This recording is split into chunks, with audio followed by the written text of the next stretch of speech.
Hello, everyone, and welcome back to our journey through Genesis. It's great to have you with us again. Today, we're diving into a really tense and dramatic part of Jacob's story in chapters 31 and 32. Get ready, because things are about to get intense. So Jacob has been working for his uncle Laban for 20 years. He's built a large family and has become very prosperous. But the tension between him and Laban's sons is at an all-time high. They're jealous of his success, whispering that Jacob has taken everything from their father. On top of that, Jacob notices that Laban isn't looking at him with the same favor as before. The family dynamics are crumbling. Then God speaks to Jacob, saying, "Go back to the land of your fathers, and to your family, and I will be with you." This is the green light Jacob has been waiting for. He knows it's time to leave, but he can't just walk out. He secretly calls his wives, Rachel and Leah, out to the field to have a serious conversation away from prying ears. He lays it all out for them: their father's changed attitude, the unfair way Laban has changed his wages 10 times, and how God has protected him and blessed him every step of the way. He explains that God has commanded him to return to his homeland, and what do Leah and Rachel say? They are completely on his side. They feel they have no inheritance left in their father's house, and that Laban has treated them like foreigners, essentially selling them and using up their money. They tell Jacob, "Whatever God has said to you, do it." With his family's full support, Jacob makes his move. He waits until Laban is away shearing his sheep, then he gathers his wives, his children, and all his livestock and possessions, and begins the long journey back to Canaan. But here's a twist. Without Jacob knowing, Rachel steals her father's household idols. This act will cause a lot of trouble later on. 3 days later, Laban gets word that Jacob has fled. He is furious. He gathers his relatives and sets off in hot pursuit. After a 7-day chase, he finally catches up to Jacob in the hill country of Gilead. Laban is ready for a confrontation, but that night, God appears to him in a dream and gives him a stern warning: be careful not to say anything to Jacob, either good or bad.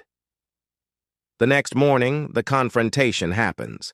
Laban accuses Jacob of deceiving him and stealing his daughters away like captives of war. He asks why Jacob didn't let him have a proper farewell party. Then he brings up the most serious charge: "Why did you steal my gods?" Jacob, completely unaware of what Rachel did, is indignant. He denies it completely and tells Laban he can search everything. He even says that whoever has the idols will not live. Laban searches every tent, starting with Jacob's, then Leah's, and the maid's tents. He finds nothing. Finally, he enters Rachel's tent. Quick-thinking Rachel had hidden the idols in her camel's saddle and is sitting on them. She cleverly tells her father, "Don't be angry, my lord, that I cannot stand up in your presence. I'm having my monthly period." Laban, respecting the custom, doesn't make her move, and his search comes up empty. Now it's Jacob's turn to be angry. He unleashes 20 years of pent-up frustration on Laban, recounting all the hardships he endured: the stolen sleep, the scorching heat, the freezing cold, and how he personally bore the loss of any animals killed by wild beasts. He reminds Laban how he changed his wages 10 times, and that if it were not for the God of his father, the God of Abraham, and the fear of Isaac, he would have been sent away empty-handed. Laban, realizing he has no leg to stand on, shifts his tone.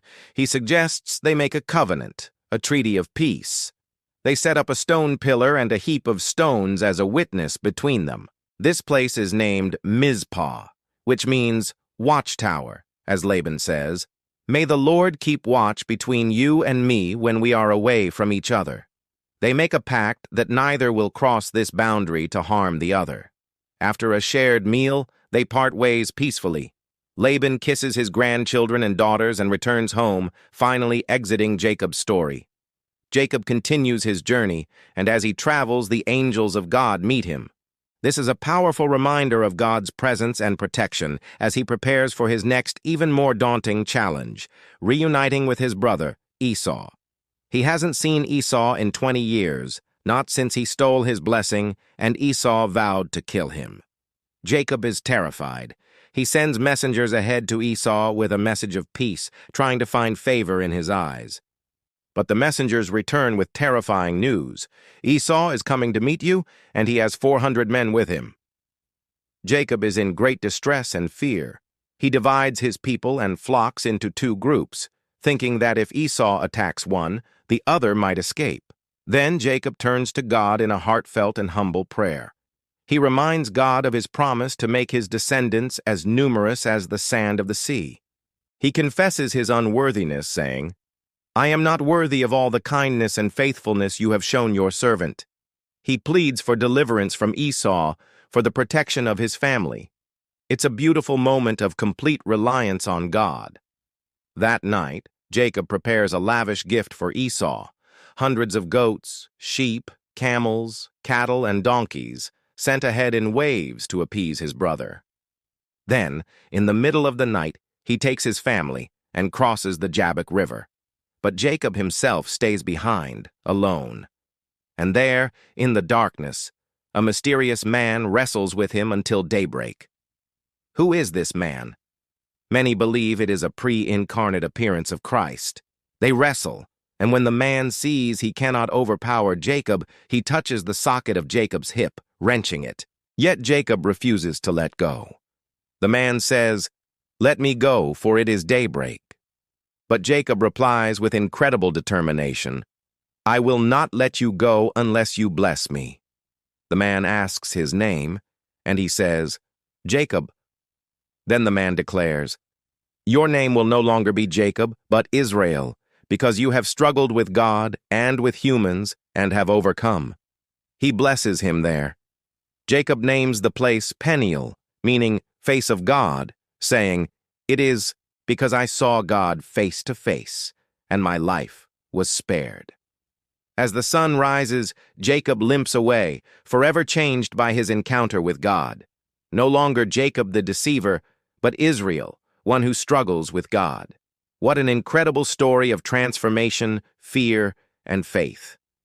Jacob faced his past, wrestled with God, and came out a new man, ready to face his future. It's a powerful lesson for all of us. Thank you so much for joining me today. If you enjoyed this, please hit that like button and subscribe.